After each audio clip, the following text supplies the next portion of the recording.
Hello, everyone, and welcome to another show, another Edition. edition of Live with PF and Pastor AK. Yeah, It's great to be back. It's been another week. Incredible to imagine that time is going by so fast. yeah. The year is almost coming to the end of 2020. Imagine that. I cannot We're wait. heading to the last quarter. Yeah, Incredible. The kids are back in school. My kids have gone back to school, and Yeah. I'm sure So a lot of we're us. home alone. Yes, we're actually Get we're not into quite trouble. alone. We have the dogs. we have a couple of dogs in the house now, so we're not quite home alone. But I wish we were home alone. To be honest with you. Well, except I like Archie. Archie can stay. No, my daughter actually got a new dog, and her dad is kind of watching the dog for her until she can come get it. And the dog is like one of those second kids. You know how you have a first kid, and that kid is like so easy, and so you think, oh, I can do this again. So he's like, oh, sure, I'll take care of the dog for you until you can come get it. And this little one is keeping him up at night. So this is like one of those proverbial second kids that's like, yeah. Biggest mistake of my life. I'm Maybe tired. she can hear you. Dara, He hasn't slept in a biggest couple of mistake days. of my life. Come and get your dog. Anyways, so this is Live with PF and Pastor AK, and it's just a show for us to connect with you, stay in touch with you, let you know what's going on with us, with the church, but also to talk about the things that we know are on your hearts and on your minds, and try to just get a sampling of different takes on each of these subjects or each of these topics, and try to provide some kind of help and support, and give as well some scriptural and some Christian context to some of these things that are going on in the world around us and some of the things that we're going through. So we are trying to be your community and open you up to a wider community, give you a chance to ask questions. Any question, anything that's on your mind, please feel free to ask, and we'll do our best to answer that. Tonight, we're going to be talking about mental illness and mental wellness. And I know it's one of those subjects that is not typically or commonly discussed openly in the church. Like I always say, people would send flowers, they would do food trains, they will organize, drive-ins and cleaning and all of that stuff if a member of the congregation had cancer, for instance, or had a baby, or had lost a job. But mental illness is not something that people have for the longest time been comfortable talking about in the church. There are all kinds of misunderstandings and misconceptions and miscommunication and just wrong doctrine as well concerning mental illness and mental wellness in the church. And so it's just not typically something that people even voice out openly if they're struggling with. And so we want to bring that out in the open. The Bible talks about shedding light on stuff, because darkness is a place where things ferment, but when you bring them up to the light, then there's a chance for healing, there's a chance to get help, there's a chance to get understanding, there's a chance to get balance. And tonight we're going to have a great group of people talking with us. We're going to hear from a subsection of people who have dealt with mental challenges or mental illness. And we also want to speak to a couple of friends and family, just get their take on it, because it's one thing where you're not alone. And then we also want to talk to a couple of professionals, psychologists and therapists, to kind of also give us their take on it. So we've got a few questions for them, and we are hoping that you also will, in the chat, let us know what your questions are, so that we can try our very best to answer them and to deal with them. Our hope is at the end of the day that if you are in any way, shape, or form struggling with mental illness, that this will encourage you to know that you're not alone, and will encourage you to seek help, and for you to know that there's help available, and just give some kind of direction as to where to start. And if you have any questions, or if you are dealing with a friend or a family member or a coworker, someone who they can you can kind of get your questions answered here. Get an idea. Okay, well, tonight I've got a really good friend of mine on the program with us. I'll let him do some of the introduction, but what I will tell you is this: he's a very good friend of mine. He's one of the few people that I trust. He's one of the few people that I actually believe that is spiritually sound. And I'm not saying that from a place of arrogance. It's just, the Bible says that by their fruits you shall know them. This is one of those people whose fruits I am very comfortable and confident in. He's a pastor, he's a doctor, but I'll let him introduce himself. His name is Joseph Iwebeje. I call him Pastor Joe, or as we call him, or Dr. Joe. So Pastor Joe, Dr. Joe, where are you? Whatever you like, do. Good evening, everyone. My name is Joe Ewegbejen. Only by privilege, I have a title attached to my name. Pastor, doctor, too many titles. All right, so tonight it's a pleasure for me to be here, as well as pastoring a parish. I have my own practice in Bedford, and where I deal largely with anxiety, trauma issues, and relationship matters. So it's a real privilege to be able to come here tonight and then to be able to share with you. I want to thank Pastor Femi, PF, and then Pastor AK for giving me the opportunity to share with the church today. So do you want me to just go ahead and talk about? So the way it will work, is I'll ask you questions. We'll just talk, Oh, okay. When I, as the people at New Covenant House, some of the people at New Covenant House know, I had a mental health crisis. Okay. Sometime last year. Well, like a pimple that had been fermenting, finally popped.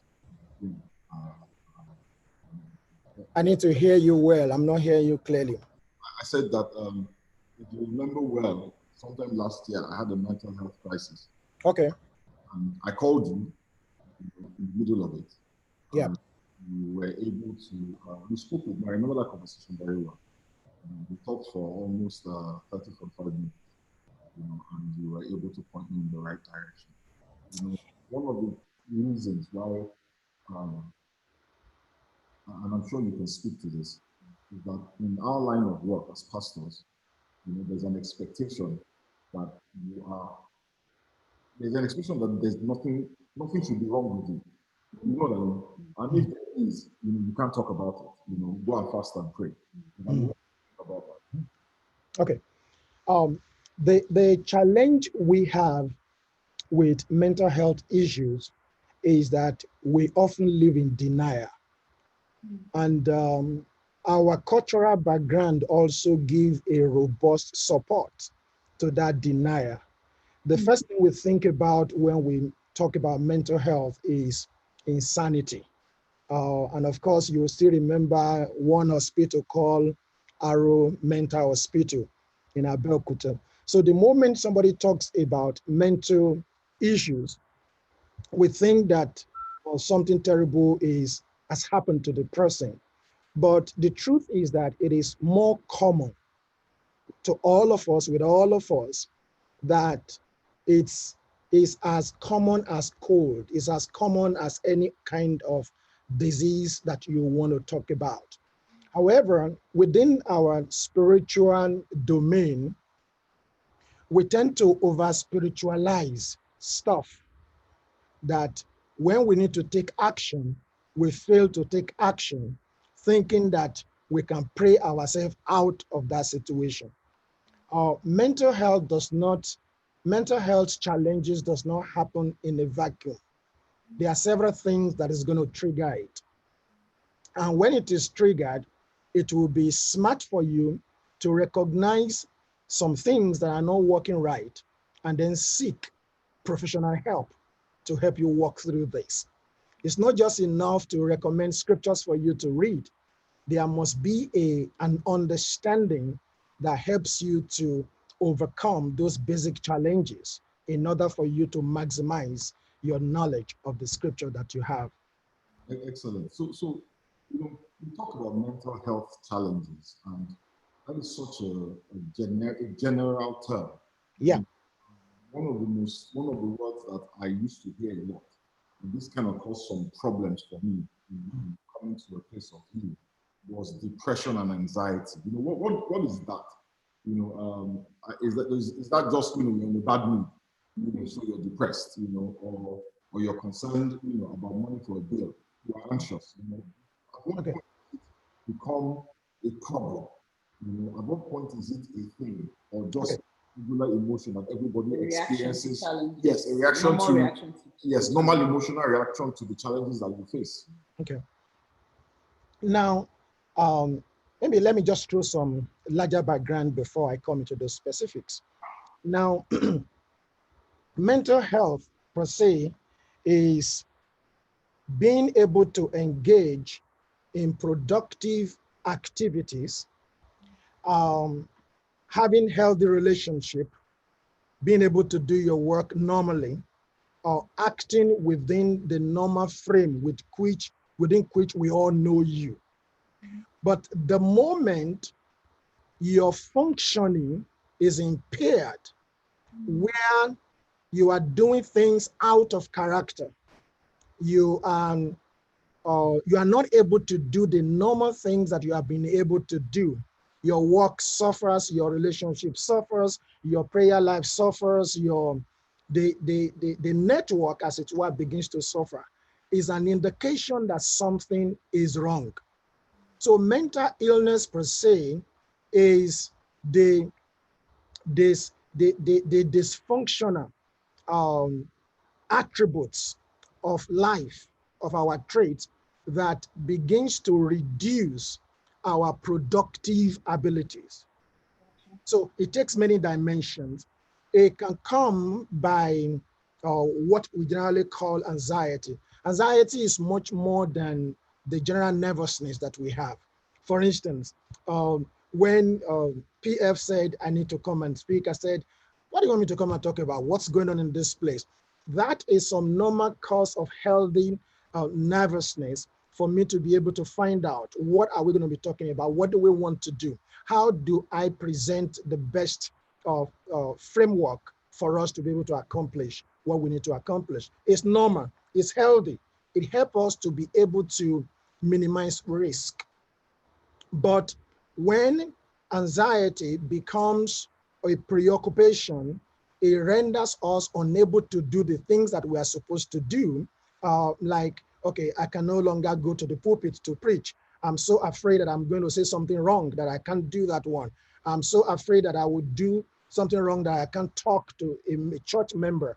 It's an indication that I am expending myself on issues that does not have some good basis. So there's the need for us to sit down and examine where is that one coming from.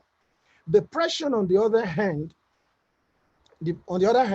is something that has to do, it's not just the mere sadness that we feel once in a while.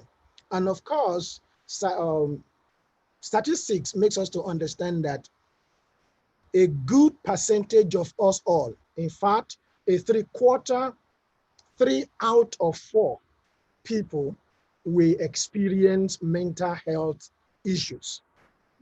Okay, so it's common. It's not something that we should think is out of this world. No, it's happening.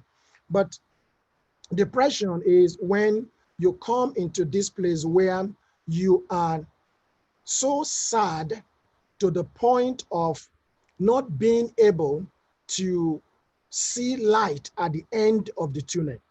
It's like you are looking into a dark tunnel and you cannot see light at the end. You need to begin to understand that there's something out of the norm in that. Challenges, they are normal. And as you face challenges, it helps you to grow, it helps you to maximize opportunities, and it helps you to flourish. See, that's why some people, when they retire from work and they are faced with nothing to do, they can lapse into that depressive zone because all they knew for all their life is taken away from them. And they don't have anything to go occupy them to make them productive. So now there are many dimensions to this. We can look at it from the point of grief. Grief per se is a natural thing. It's not part of what we are talking about when we are talking about this depression. Depression particularly is when you find yourself exhibiting traits. You're no longer excited about what excites you. You no longer want to meet with people. You no longer want to enjoy the things you used to enjoy.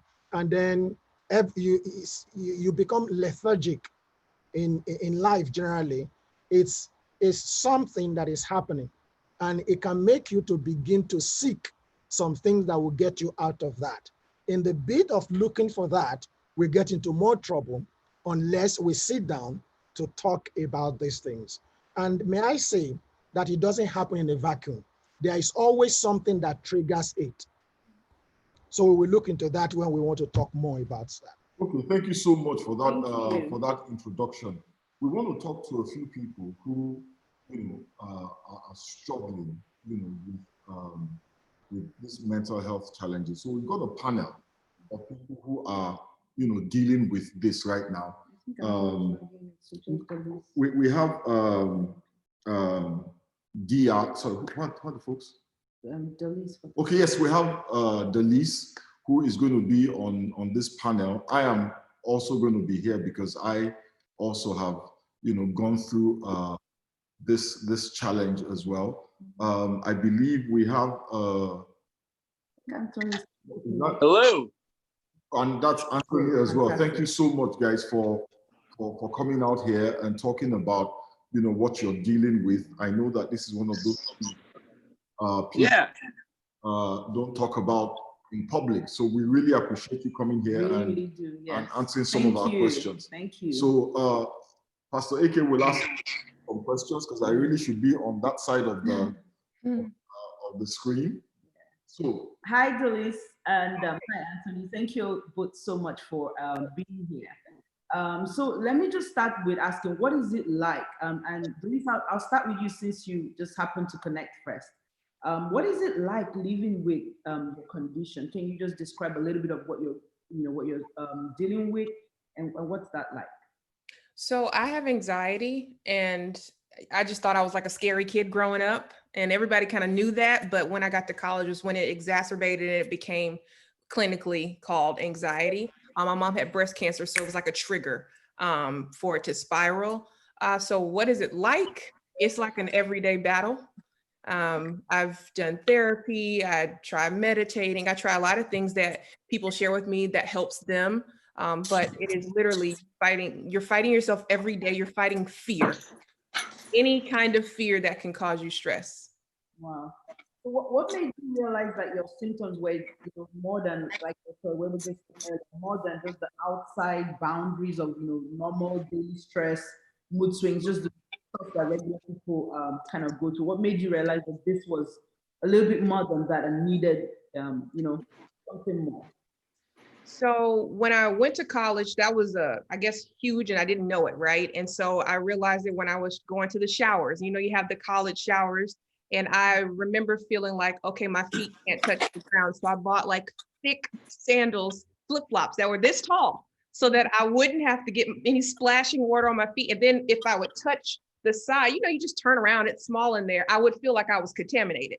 And so you tell your experience to somebody else and they're like, wait, what? You felt like you were like germs were crawling on you. And so I realized then that maybe I take things a little bit more seriously than other people, because nobody likes bathrooms, but why do I feel sort of a panic when I'm going in? And then when my mom had breast cancer and I had my first panic attack, that was when I realized that my reaction did not match any of my siblings or anybody else around me. It was very different. Oh, wow. Mm-hmm.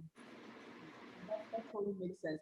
Anthony, how did this, what Denise said, does any of that sound familiar? How did you realize that, okay, this was more than the norm? And what is it like living with well, it was hard because I knew that there's depression in my family, and I started experiencing that at like age 10, and it was pretty bad where I was like skipping school by the time I was in 4th grade and stuff.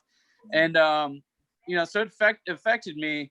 But like I got bipolar disorder, so I didn't realize that like it wasn't just depression until later in my 20s, and I was having trouble in college sleeping, and I was just using like drinking to try to help me sleep, and doing some things that I thought would help with my depression. But then I didn't account for the manic part, which was like the high energy and like the creative side, and I'm an artist, and so it was like hard to tell.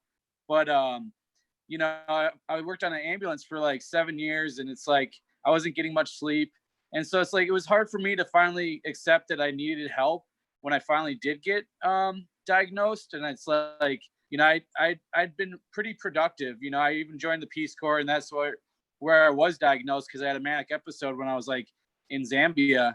And so it was like a really like a blow to me, because I was like, no, I'm not, I don't have that, and then I got a couple more manic episodes afterwards because I wasn't taking medications the way I should have.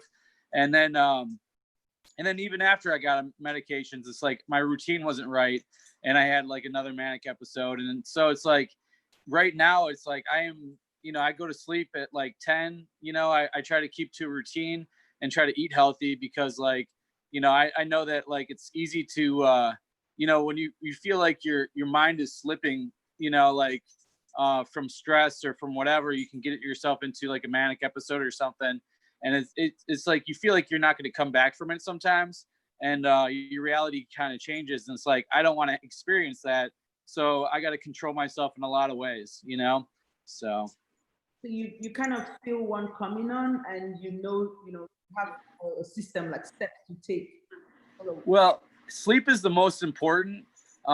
If you're not getting sleep, that adds to your like stress levels, and then and that can like trip you into something. So like it's using your support system too. Like I go to I have a meeting that I go to on Thursdays normally, actually, with a bipolar and depression support group in Texas. Oh, wow. In Dallas. And so it's like I don't go to therapy, but I go to them, and it's nice to like communicate and talk with other people who are experiencing similar things. Okay. So what was it like receiving an official diagnosis? How did you go about that? Did you go to see a doctor or therapist, or did your family encourage you? How did you go about seeking help? Because I think that's one of the biggest things. People do realize something is wrong. Sorry. Could you repeat that? I'm sorry, it wasn't that loud. Oh, I'm sorry. I was saying, so how did you go about receiving a diagnosis? Did you go yourself, or your family encouraged you to, take the next step and seek help? How was that like? Well, I mean, I think I was running away from things for a long time, and like joining the Peace Corps was part of it. And I got there, and I got all these like drugs for malaria. And then I just started noticing that I wasn't right. And I was marking down my symptoms, and then it became more and more like where like 10 minutes felt like an hour to me, and like all these racing thoughts and like these different things were going on. And I told my roommate at the time, like, hey, I'm not feeling good. I need to go to the ER or the doctor. And then like, then it all like got worse. And I started thinking like these different thoughts, like I could understand like all languages and like all these like grandiose things. And then once I got help, it was like I felt relieved, like I could finally just like not think for a moment, and like they helped me out. And then I was in the I've been hospitalized a couple times like this, but I was hospitalized for a week where they stabilize you, and that's pretty hard, especially when you don't really think like something's wrong with you, and you rebound real quick. You're like, oh no, I'm fine, and so it's like, it's a hard realization. But like, once I started realizing it, like I have friends that like, I got a backpack in my apartment that like, if something goes wrong, just, take this backpack to me and like, watch my dog. And you gotta build a support group. Otherwise, like you're gonna like feel really alone and isolated. And I'm in Texas now, and that was a change for me. But it's like, building up support, like, is about breaking stigma and talking to people about it. So it's like, you know, I work and I got a job that has a lot of stress and demand, but like I can make it through because like I got people I can talk to. Yeah, absolutely. I love that. Thank you, because you hit on so many key points: seeking help, medication, taking control, knowing steps that kind of trigger you, and being in therapy and getting a community.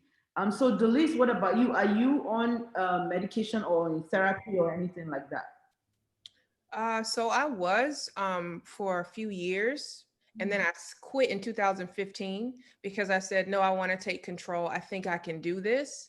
And I got off the wrong way. So if you're ever out there and you just say, I want to quit, don't quit without telling your medical provider, because you get a lot of symptoms that suck, like that really, really suck. That's why people who are addicted to drugs, like you can't just quit them. They have to slowly. And so I learned that I will never do that again.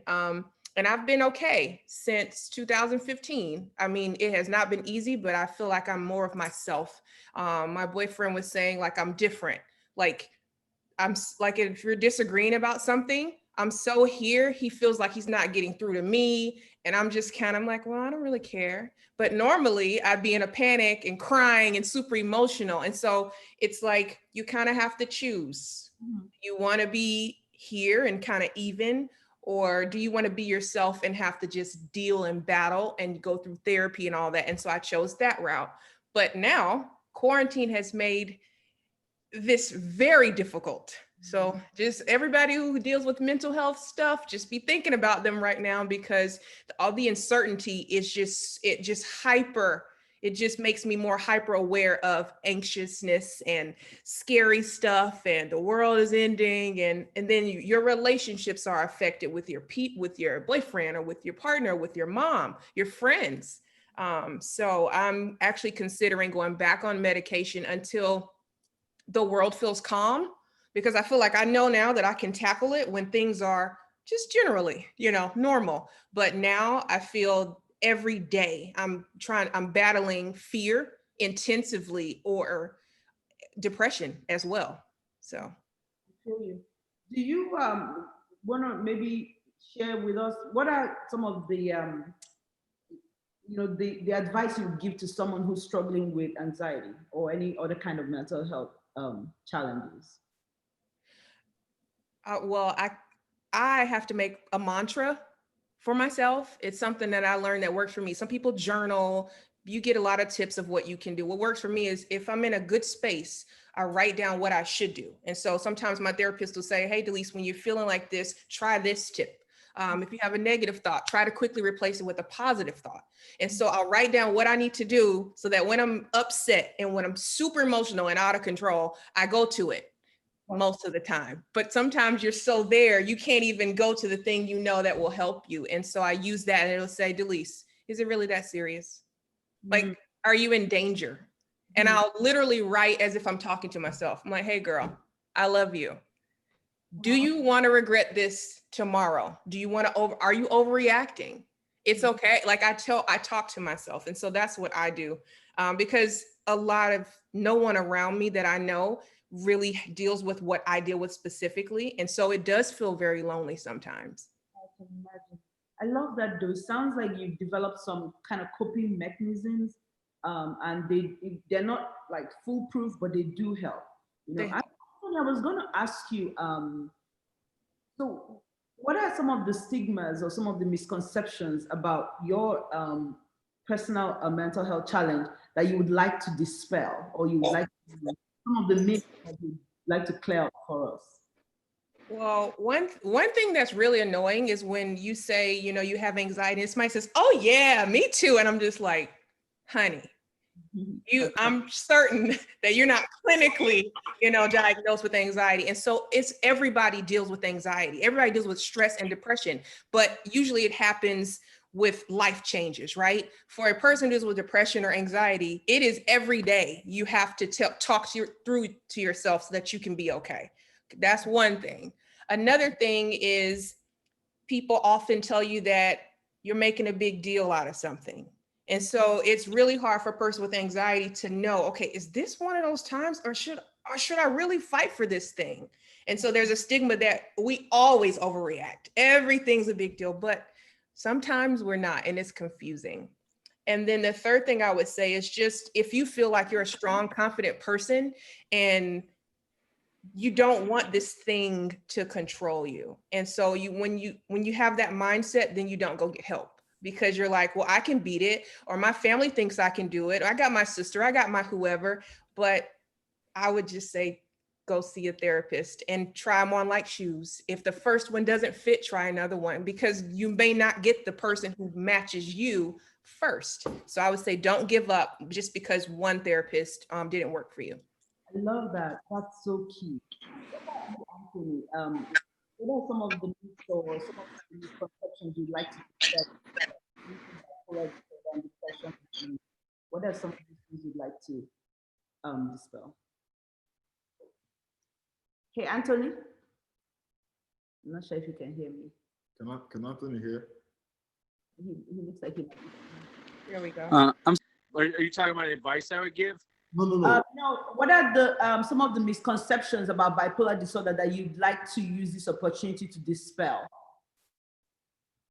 Just to clarify. Well, I know I got coworkers that like they just think anybody with bipolar is crazy, you know, and so it's like, and then like they say, oh, those are the people that go off and shoot, people and stuff like that.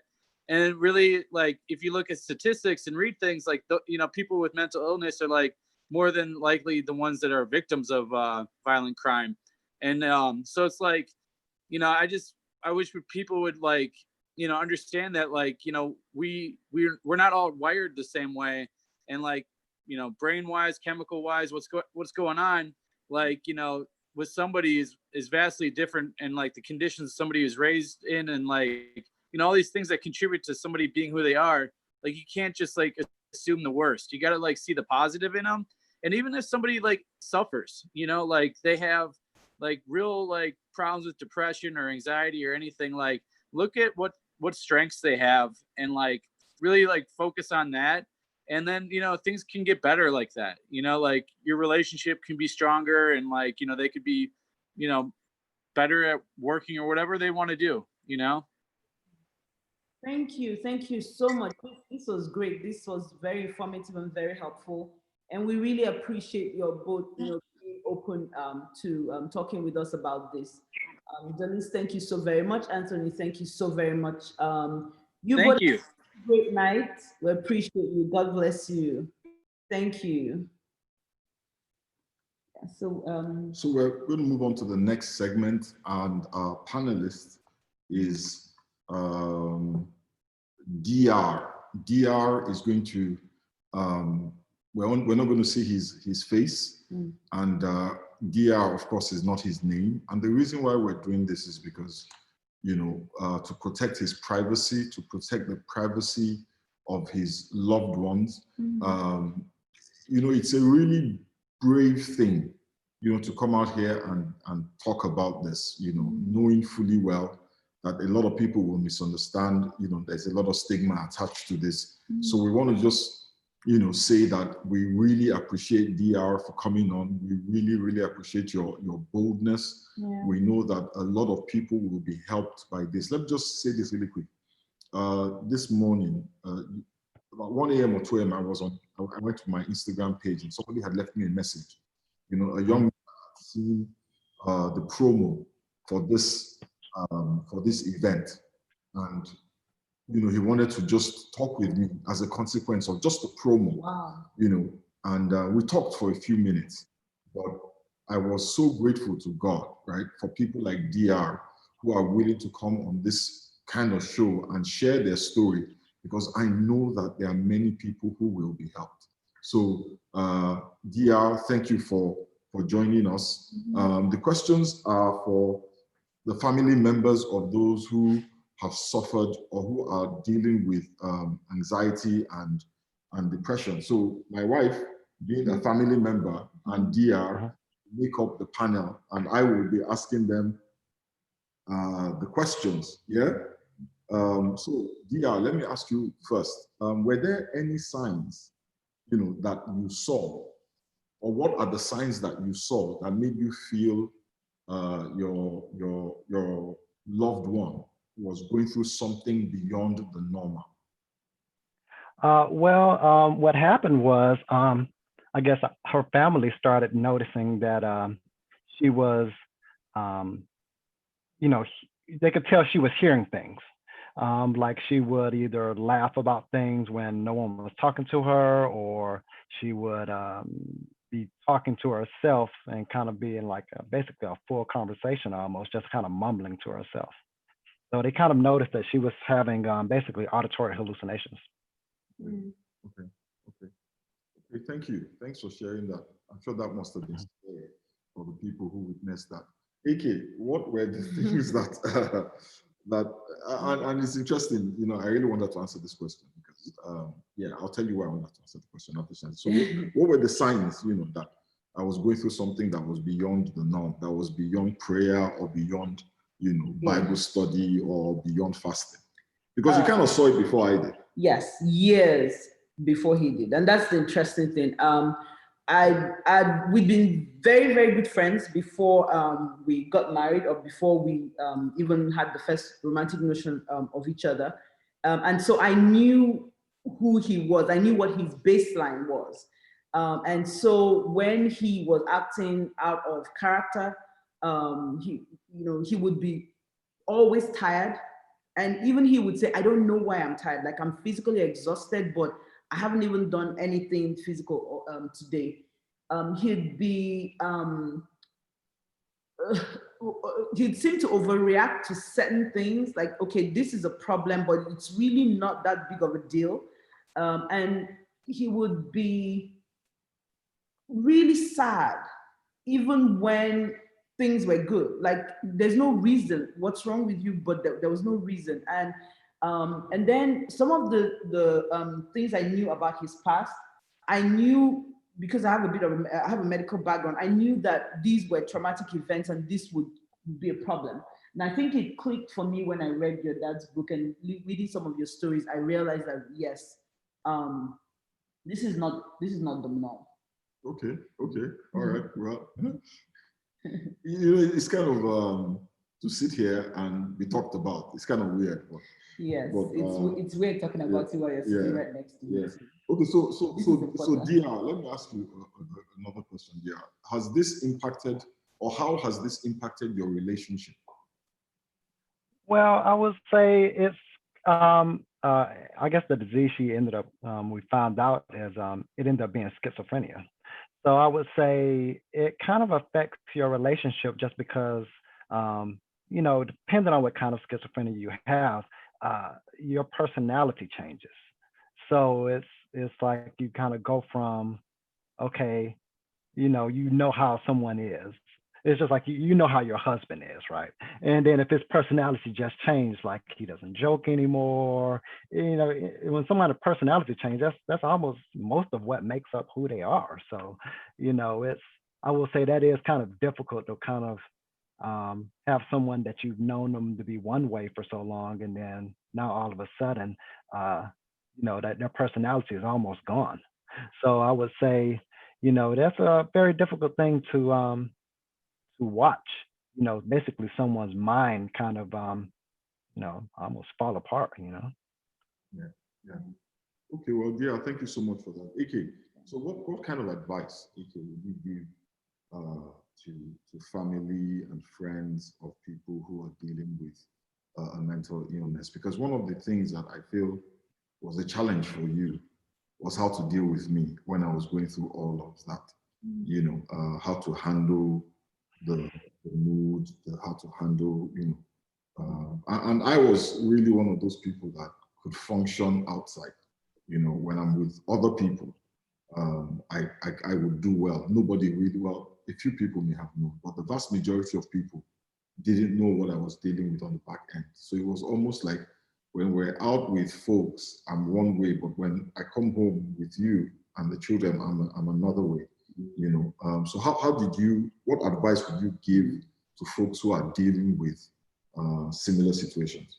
I think, first of all, educate yourself.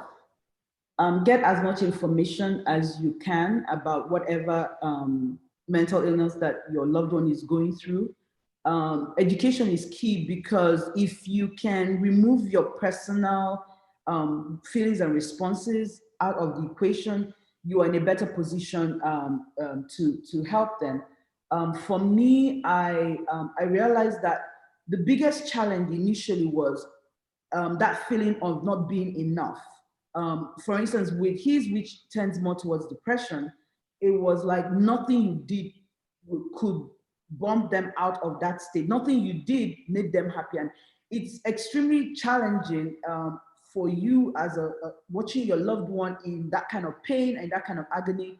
You don't, you are not clinically depressed, you don't have clinical anxiety, but then you have a reactionary or situational one where you start to always be worried and always be anxious and fearful about them, about their safety, about just watching them in pain is excruciating. And so when I started to really educate myself about the illness, I was able to get perspective, and perspective gave me a strength that I didn't have. I would also encourage you to seek help and seek support for yourself. Find one or two people or a therapist or someone that you can talk to, so that sometimes you can kind of unburden and you would be able to be strong for them. Try as much as possible to keep open lines of communication. He's learned to tell me what he's thinking, what he's feeling. Don't hide it from me. When you hide it from me, there's so much more, fear. I know something is wrong and you're saying nothing is wrong. Like, open lines of communication. And I would really recommend prayer. And I don't mean prayer like, oh my God, like, I'm a prayer warrior. I'm talking about sometimes just lying down on the floor or taking a walk and just talking to God conversational, the way I'm talking to you, and just letting it all out. Weep if you need to, but prayer and getting some kind of worship, setting in the background, of just to sometimes shut out the noise and remind you that God is in charge, and God can handle it. Yeah, I know that, in retrospect, I realize how difficult that season must have been for you. I know that I wasn't myself. I know that I made decisions that I normally would not have made. I know that I was sad, all the time. That I don't think I had a moment where I was not sad. Even in the midst of the most joyful events, I would be sad. I remember when we closed, our treasurer and chief operating officer will remember this incident very well.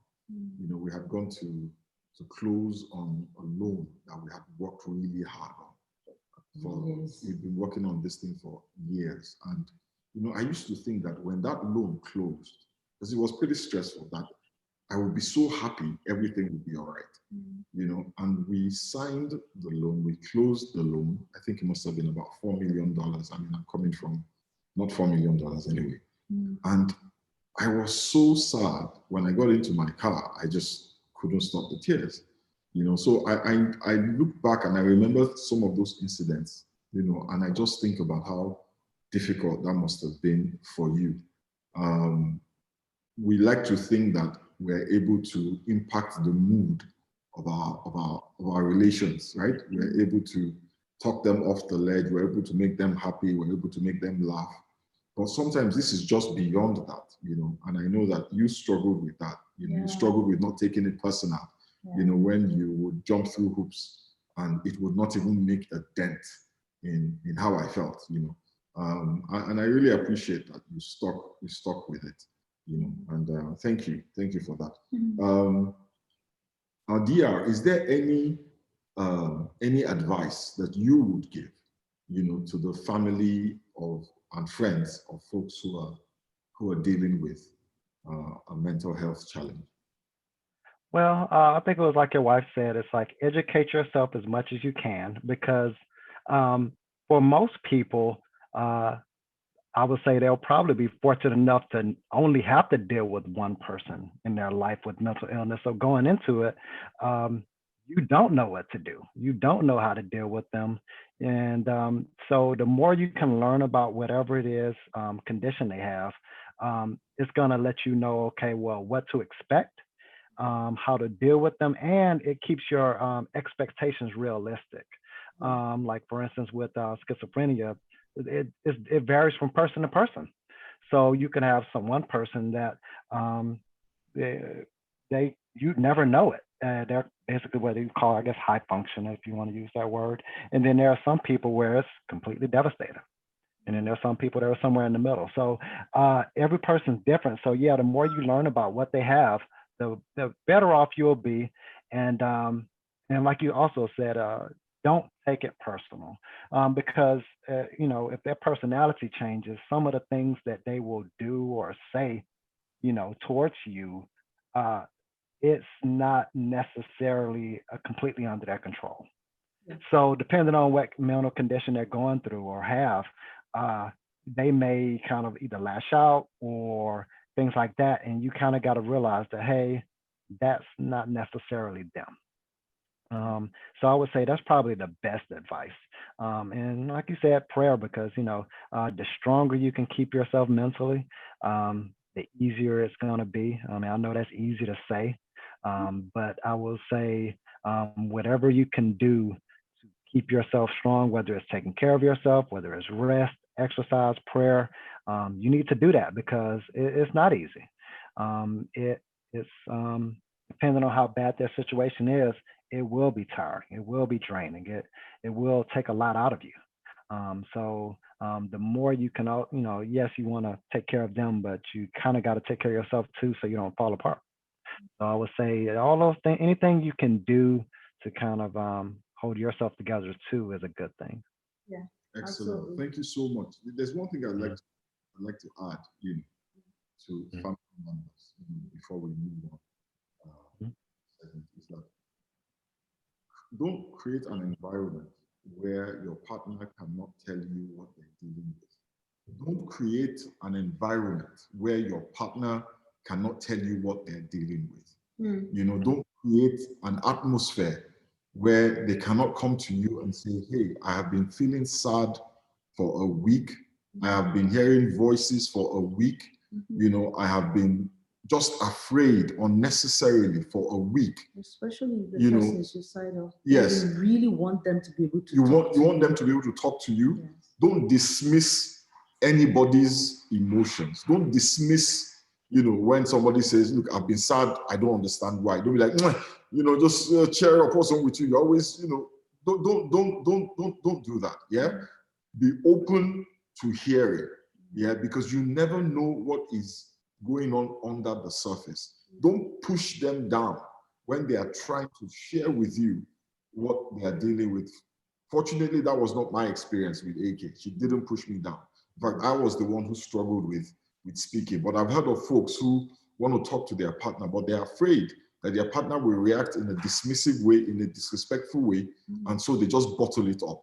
Thank you so much, DR. Thank you for talking with us. We really appreciate you coming on this on this show. We really appreciate you, you know, sharing the challenges you have had to deal with, and we appreciate you, you know, giving us some very strong and powerful advice on how to deal with this. Thank you, and have a wonderful evening. Oh, you're quite welcome. You take care. Yeah, thank you. Before we move on to the next segment, I was going to say one other thing that I think is important. I think also trying to recognize triggers, because a lot of mental illnesses are not, you know, on a constant level. They're ups and downs. So trying to recognize triggers and, you know, getting coping mechanisms to try and head them off ahead of time, I think is really important. It does help. So we're going to bring back our therapists. We've got Dr. Ewegbeje with us, Pastor Doctor or Dr. Pastor with us. We've got Angela with us. So we already met Dr. Ewegbeje earlier. Angela, hi, thank you for joining us. Thank you. We really appreciate you coming. Yeah, Kachifu. Can you introduce yourself to our folks briefly? Yes, it'd be my pleasure. My name is Angela Rubenacker. I am first of all, a daughter of God, and I get the privilege and have felt the calling and career path as a licensed associate professional counselor. So I'm trained with a master's in marriage and family therapy. It's a pleasure to join you all. Thank you so much. Thank you so much, Angela, and thank you, Dr. Pastor Joe. I started to ask this question, and we were trying to define mental illness. What exactly it is. We talked about anxiety, clinical depression, bipolar disorder. I know that there is bipolar 1 and bipolar 2. I know that there is schizophrenia. Different kinds of there are paranoia. all sorts of paranoia, multiple personality disorder, all sorts of stuff. I don't want us to get bogged down too much, but Dr. Joe, you started to give us a description. Can you just quickly hit some points on those major ones? Anxiety, depression, bipolar disorder, and schizophrenia. Some of the more common ones, rather. Now, the challenge we have is oftentimes we get carried away by these names of sicknesses and diseases. But the critical thing that we should pay attention to is what are those things that affect our thinking, our emotion in such a way as to undermine our productive functioning. Okay, so as a clinician, I try as much as possible to steer my clients away from specific names and diagnostics. The reason why I do that is because it is important for you to understand the challenge and deal with the challenge rather than going by the label that we have. But having said that, anxiety, depression, they are all common. However, anxiety is underscored by that restlessness and the feelings of lack of safety, the ever needing to get yourself aware of what is going on around you and not being able to explain the real reason, cause what is going on with you. There are several ways to address these. It could be by training you to be more aware, or by you first need to examine what are the medical situation with a particular person. Have you exhausted the medical evaluation of the person before you go on to begin to look at the details of whatever these concerns might be, and try to figure what are the underlying issues that may cause this? And for that, I always prefer looking at things from trauma-informed perspective to understand, are there any kind of thing that may have caused this hyper alertness in this person, or that is causing this kind of fear and concern. Some experiences in the back that is logged in the brain can cause that. So that can be looked at. Depression on the other hand, is this extreme dark sadness that is often characterized by loss, by change, and by the adjustment that the brain is unable to acclimatize to. And so the individual is in a place where he's unable to actually see a clear path out of that situation. And so for such, it could be medically induced, or it could be psychosocially induced. So the first thing to do is to really evaluate and see, would this person need stabilization? Is there need for any medication before we begin to talk about therapy and what needs to happen and what needs to be done? And then talking about the schizoid spectrum that we're talking about, each and every of these issues we are talking about can find himself in expression within those specters. But however, that's why we need to have what we call differential diagnosis, for you to be able to understand that this is what is going on particularly. For schizophrenia, is a disorder that is characterized with psychosis or with paranoia or paranoia, with hallucinations and stuff like that. Now, it is medically treated, and there's also a therapy that can be used for it. However, if there is a better understanding of what the particular person is going through, there is a way you can leverage that understanding to equip the person to know how to challenge their reality in order for them to establish what is real, tell the difference between what is real from what is not real. So there are very diverse points to these things. But in the church, I don't want us to be carried away by these names. I want us to focus on identifying the particular challenges individuals are having and see, can we get to unravel this and find a basis of formulation to actually help the individual to overcome. First is by accepting that this thing is common. It's common, it's going to happen to pastors, it's going to happen to doctors, lawyers, to everybody, but we need to understand that it is almost always stress-based. All mental illness can be traced to stress at the end of the day. Okay, Pastor Joe, thank you so much for that. I think I'm going to, we're going to go into that a little bit more, but I want to ask Angela a question. Angela, is there any way that this can be prevented? Is there anything that I can do to prevent myself from getting into depression, anxiety, schizophrenia? Because, some people will tell you that, well, you're depressed because you keep watching the news, or you're depressed because, you're not eating right. Is there anything that I can do to prevent it? I think that's a great question. In tandem with what Dr. Joseph said, I think we have to look at the person holistically. So I think it's important to know that those things do inform. God didn't make us to just be brains on a stick. He made us to be emotional, spiritual, physical, mental, relational beings. And so to say, is there any way that I can prevent these things? That's correct? That's your question specifically. I appreciate, again, Dr. Joseph's angle of being trauma informed. I think it's important to know the basis of, again, and the beauty of the brain, because the brain is working really hard on our behalf. It's got an alert system. And so it's holding memories. Some memories we're privy to and we're more conscious of, and some that we're not.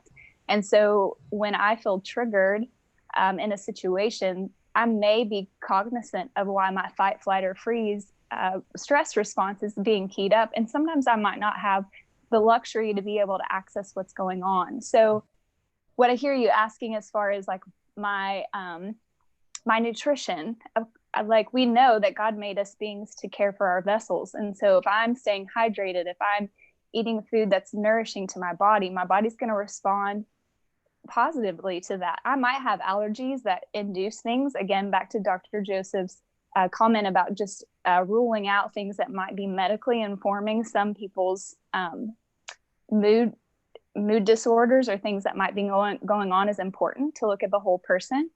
We all are social beings as well. So the psychosocial component of that, we're relational. So being surrounded by a support system.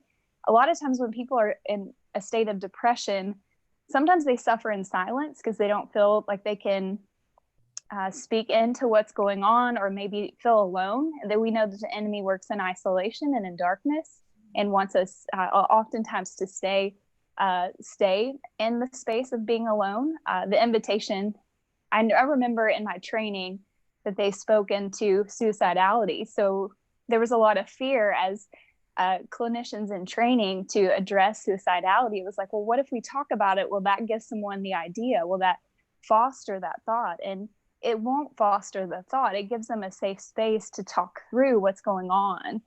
It reminds them that there's light in the darkness, because the darkness can feel so pervasive.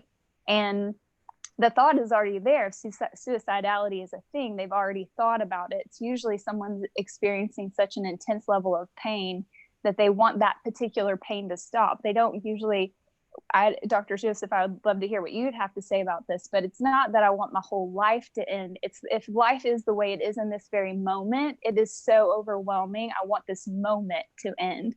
And so just giving people a safe space to address that. So the component of nutrition, social support, but prevention, again, understanding the trauma-informed angle is just knowing there's layers to who we are. We're just complex beings. So preventing something, being able to support it, to get healing from it.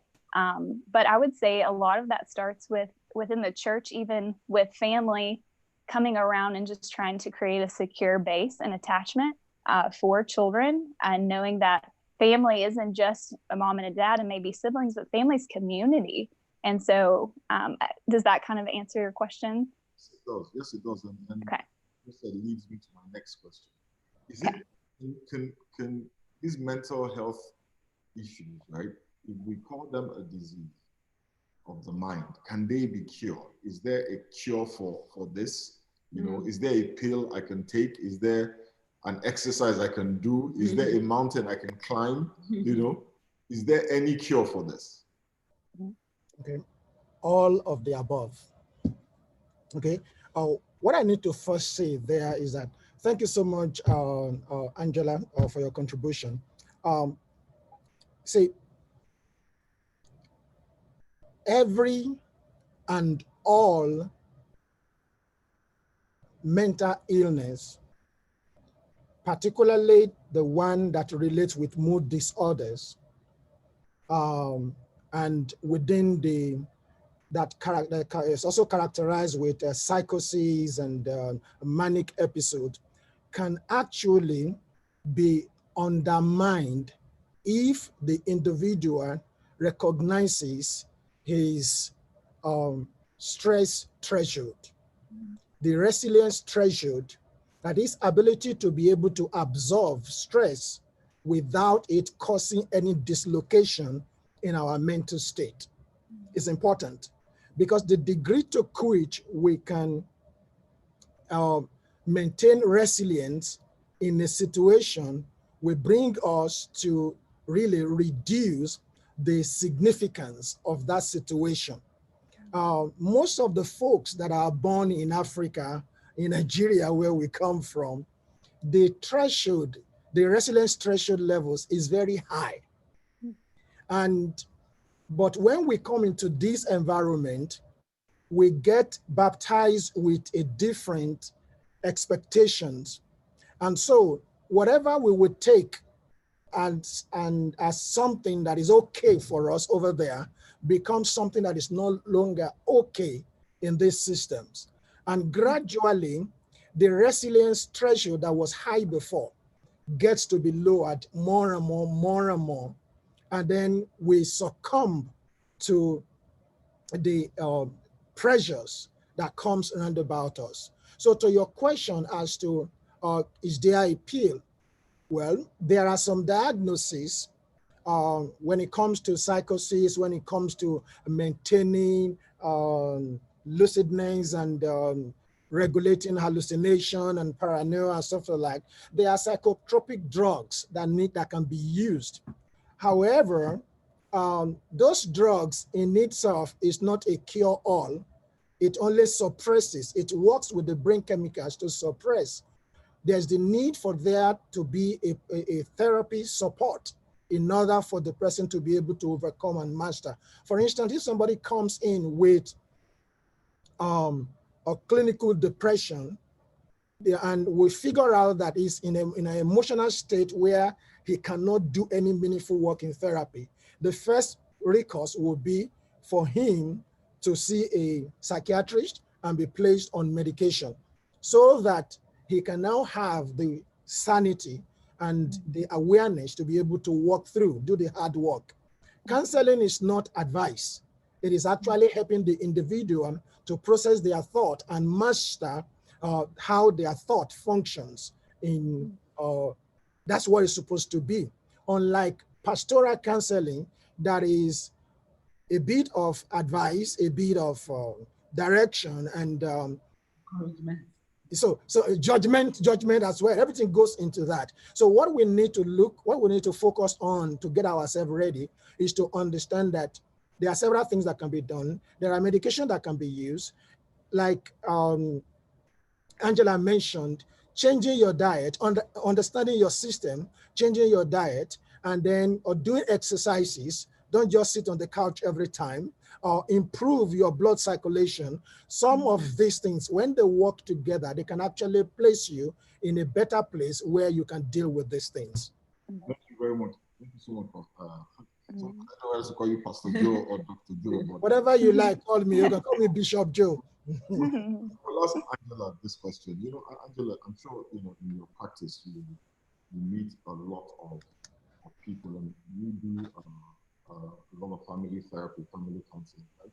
What I want to ask you is how, in your experience, how does it play out in relationships when one person, right, has a mental health challenge, and you know, how does it affect the relationship, and also how does it affect the relationship when the partner, right, is not willing to accept that this person has a mental health challenge and sees it as, you know, I'm just choosing to be difficult.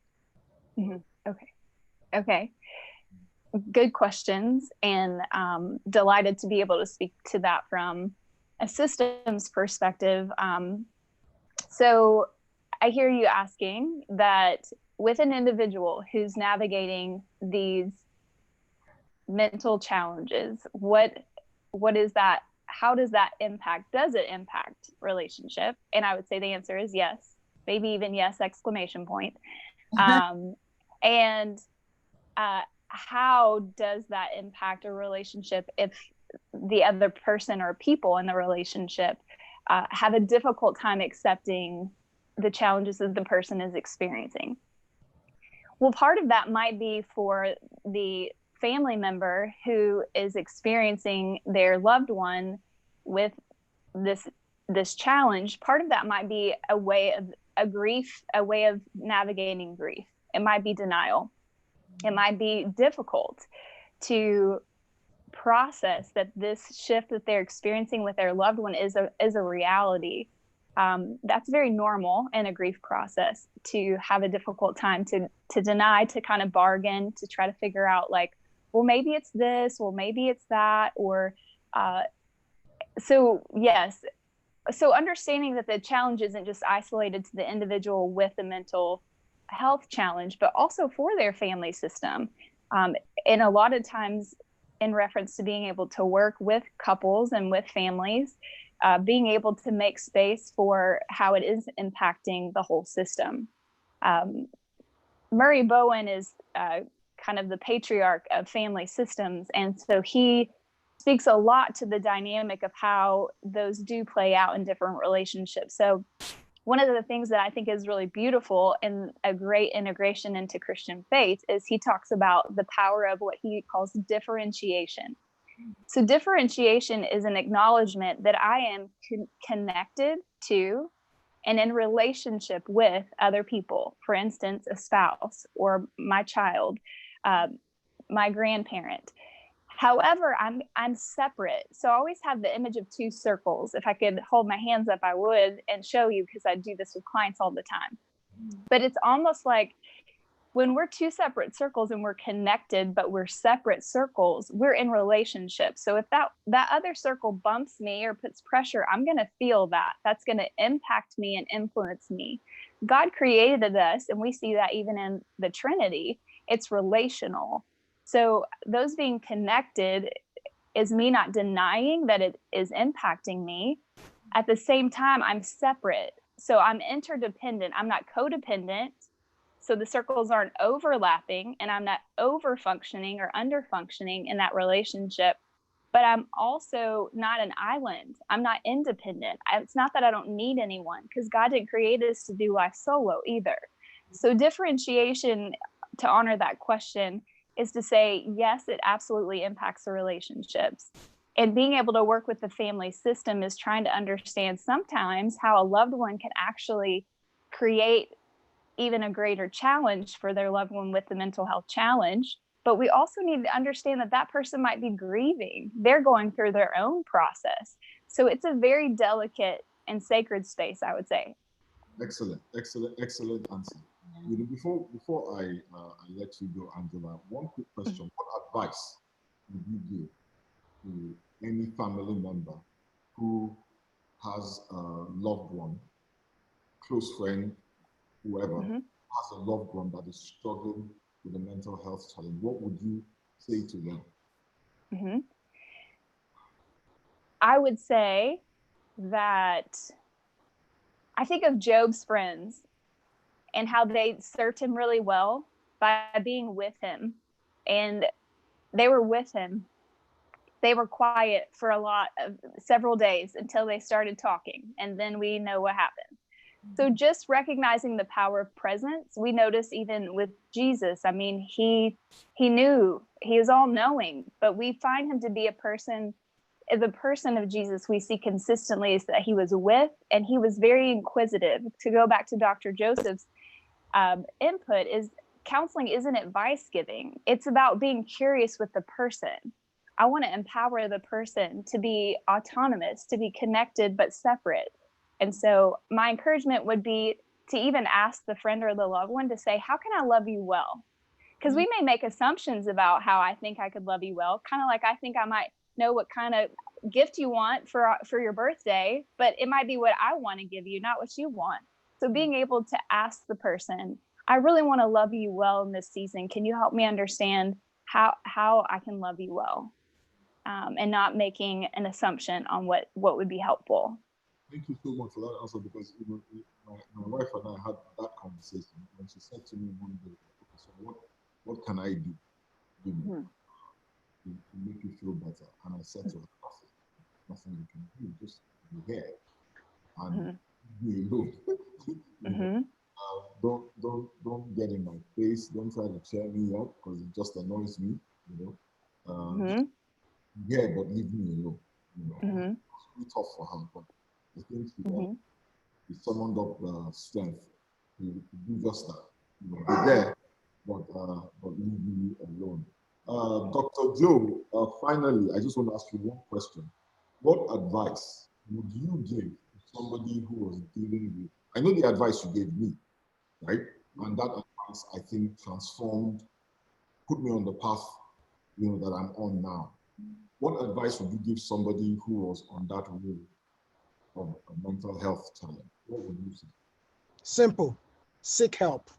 But before then, thank you so much, Angela, for your contribution once again.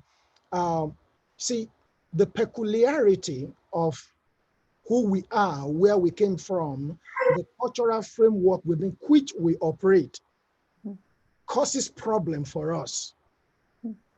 That is not common here. In fact, here I found out in the course of my practice that Blacks resist counseling more than the Caucasians accept counseling. See, in the culture where we come from, if you say something is wrong with me, I'm not thinking right, everybody is going to frown at you and label you, and even your friend can begin to move away from you. Okay, so it's a difficult thing for a man to actually be able to accept and say, I'm having this trouble. But this is where we all need to be accepting of one another and to understand that this thing is more common than we think. And so, thank you so much, Pastor Joe. Thank you so much, Angela. I really that you guys took time. The notice was really short. I apologize for that. That's my fault. But thank you for coming on. God bless you and have a wonderful evening. And great answers. So Thank much you. education. blessings. Thank you. Thank you. Blessing. Nice meeting you, Angela. So nice to meet you. Thank you all Alright. so much. God Bless. bless you. Bye-bye. And I think all of those. Yeah, let me just quickly talk about my own experience. I think we've gone a little over, but let me just quickly say this. 8:20. Where? Time. Oh, gotcha. Yeah. On that. Yeah. It's okay. What I want to say is that I have been down this road of depression and anxiety. What Delise said resonated with me. But I'm a Christian, and my Christianity is real. It's not something I do for a living. Yeah, I do it. I believe in the power of the Holy Spirit. I believe in the death and the resurrection of Jesus. I believe in the healing power of the blood of Jesus. And it was a challenge for me to reconcile those beliefs with what I was going through. And I understand, and my wife tried to help me understand that there is nothing wrong with what you're dealing with, in the sense that you don't beat up somebody that has cancer. We use cancer as an example. You don't, people who have cancer don't, they don't beat themselves up. It is not their fault. They don't think to themselves, this is my fault. I'm dealing with this, or I'm dealing with that, But for me, having a mental health challenge was problematic because it just didn't line up with my faith. Or what I needed to do didn't line up with my faith, or so I thought. But, my wife helped me understand that I can get help. There's nothing wrong with asking for help. And I should ask for help. It's okay to get help. And so I did. And I met Dr. Joe. We talked about what I was dealing with. And he pointed out to me that there's no contradiction between, if you have pain in your tummy, you would go see a doctor. So why wouldn't you see a doctor if you have pain in your mind? Yes, you will tell your pastor about it and he will pray for you. But you're open to the idea that sometimes the way God wants to work your healing out is through interaction with a medical professional. And most of us are okay with that. We accept that. People always call you before surgery. Yes, so people, I have people call me just as they're being wheeled into the OR. Yes. And we pray, and our prayer is that, God, put your hand upon the hands of everybody in that OR and let the outcome be to your glory and to the blessing of your child.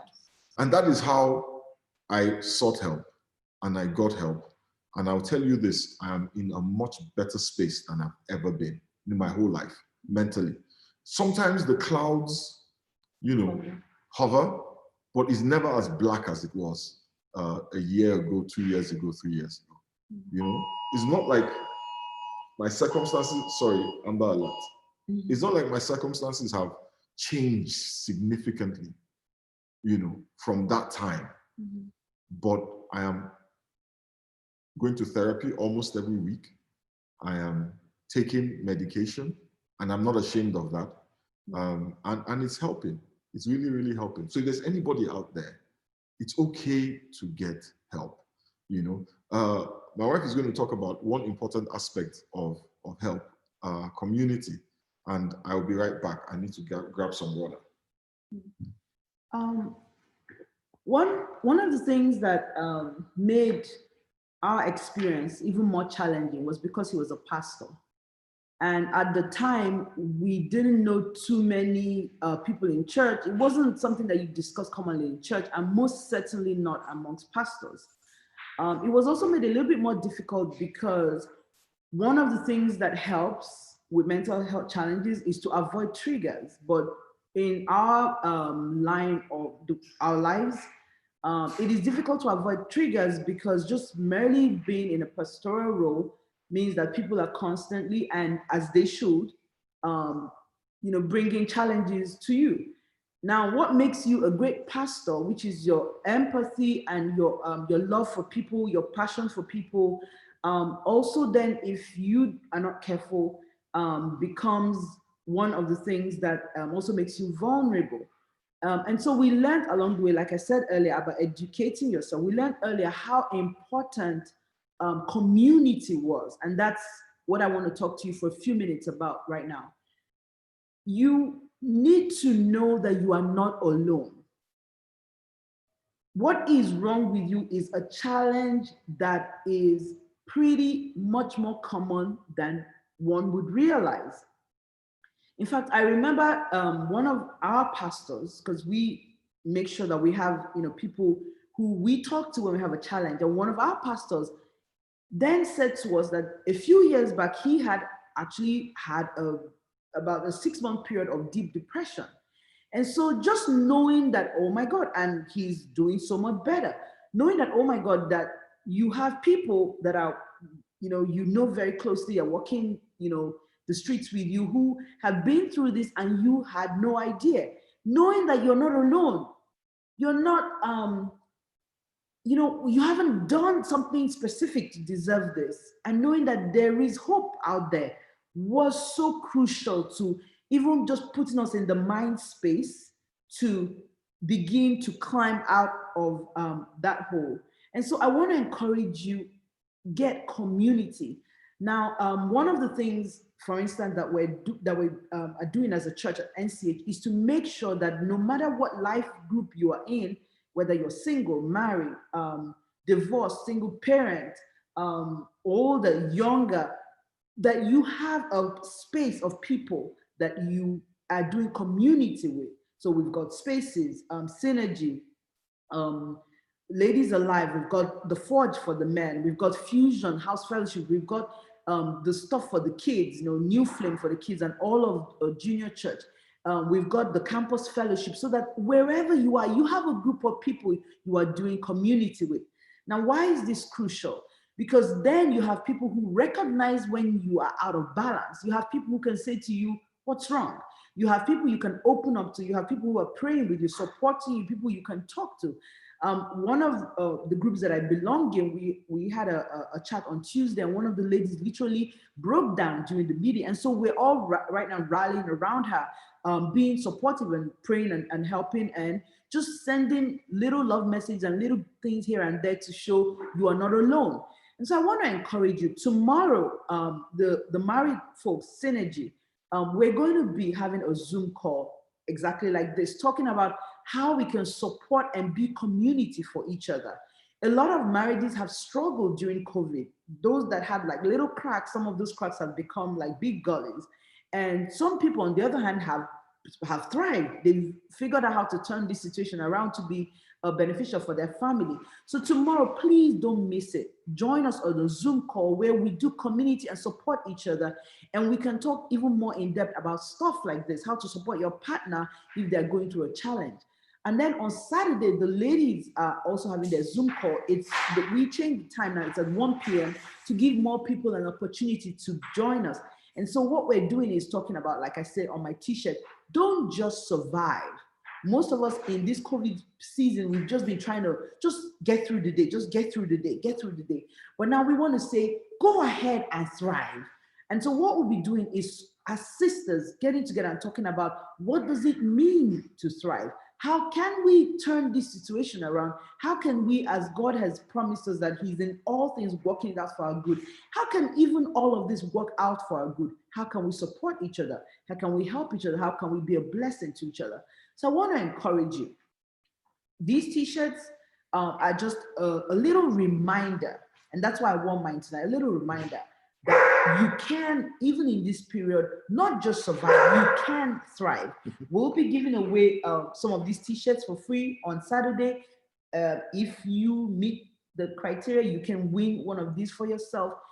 Tomorrow, the married couples, we're going to be getting in depth, just opening up and being community. Don't miss Synergy tomorrow. Don't do it. And tell your friends. Yes. We know our friends who are having a great time. We know those who are struggling. Yeah.